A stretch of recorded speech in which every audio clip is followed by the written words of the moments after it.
Ukrainian Special Operations Forces, SSO fighters, reported June 24 that they had eliminated a Russian assault group before capturing a Wagner fighter in the Pokrovsk sector of the Donetsk region.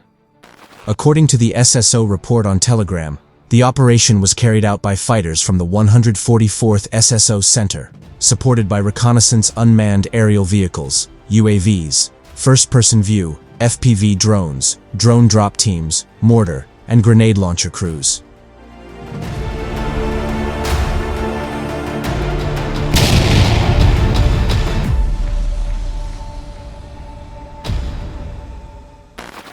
The SSO released a video showing some details of the operation, along with brief interviews with its participants.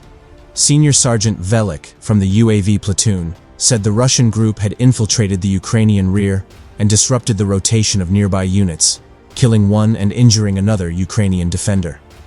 The operation began with an FPV drone strike on a diesel locomotive where the Russians were hiding. There was a diesel locomotive. They all climbed in together and sat there, he said.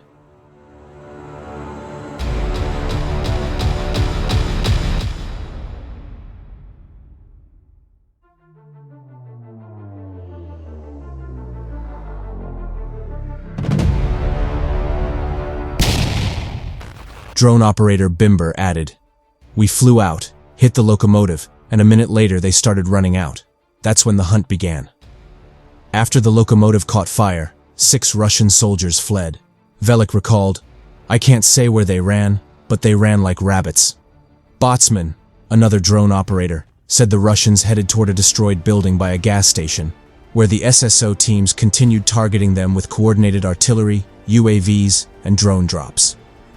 The hunt lasted about 40 minutes, the soldiers said.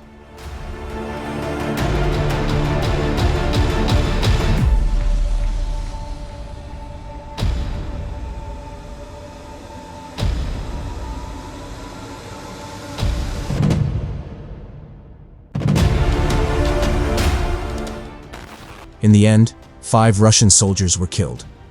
One wounded fighter initially pretended to be dead, but after a grenade was dropped near him, he began moving and signaled his surrender. He prayed, asked for something, and waved his arms while our drone guided him to the surrender point, said drone operator Taichik. The POW walked about 2 kilometers, 1.2 miles, along a road before being picked up by SSO troops in a Humvee. The captured fighter turned out to be a Wagner mercenary with a criminal background and possible awards from the Russian command. "If we can exchange him for one of our guys without taking too much risk, why not?" Pravyi, the group commander who helped evacuate the POW, said.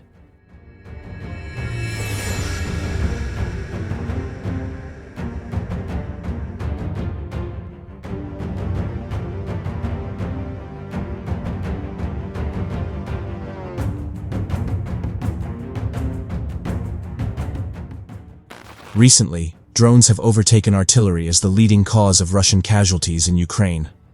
However, the king of the battlefield has not been replaced, as Ukrainians have completely innovated how drones function in modern war. In May, drones were responsible for over 75% of Russian battlefield casualties, compared to an estimated 20% by artillery and 5% from small arms. Ukraine struck more than 89,000 targets with drones in May, which includes manpower, equipment, and vehicles, a 7.2% increase from 83,000 in April.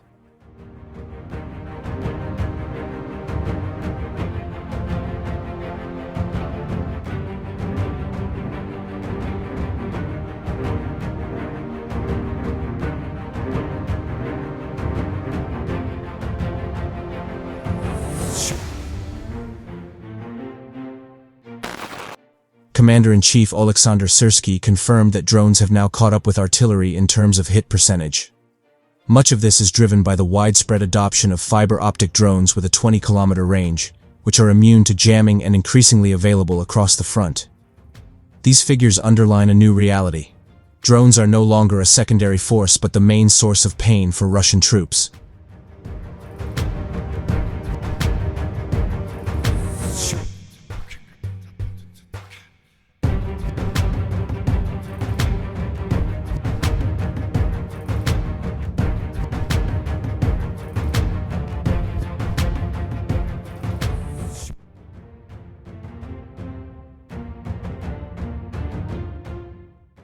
By contrast, artillery, once the dominant killer, now causes just a fifth of Russian injuries. Artillery still fires vast volumes, but its effectiveness is declining. The wear and tear on barrels, many of which have fired well beyond their service life, is making precision increasingly difficult. At the same time, Russia has hardened many of its positions, reducing the lethality of inaccurate or delayed strikes. While artillery crews are well trained, they rely on stable spotting networks and undisturbed logistics, both of which have come under pressure. Recent numbers show that artillery still hits targets, but in terms of lethal effect, its effectiveness is declining.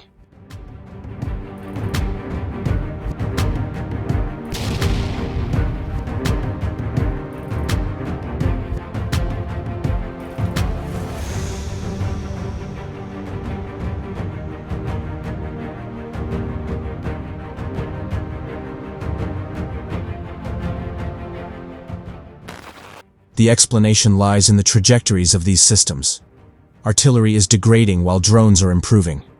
Drone operators are becoming better trained, coordination with unit-level tactics is improving, and technology is always evolving. Many modern drones are not just flying grenades. They can operate in contested environments, evade electronic warfare, and hunt in swarms, with some even featuring integrated autonomous targeting software.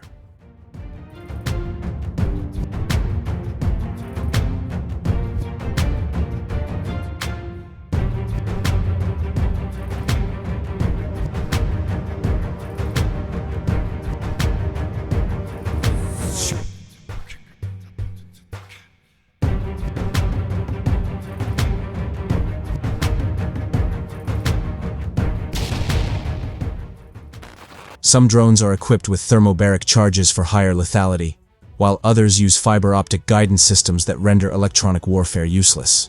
Direct strike FPVs are often paired with reconnaissance drones, turning the process almost into a continuous production line of kamikaze strikes. This increase in usage and tactics is matched by coordination, with notably Ukrainian drone units now operating with leaderboards tracking confirmed kills, pushing crews to innovate faster.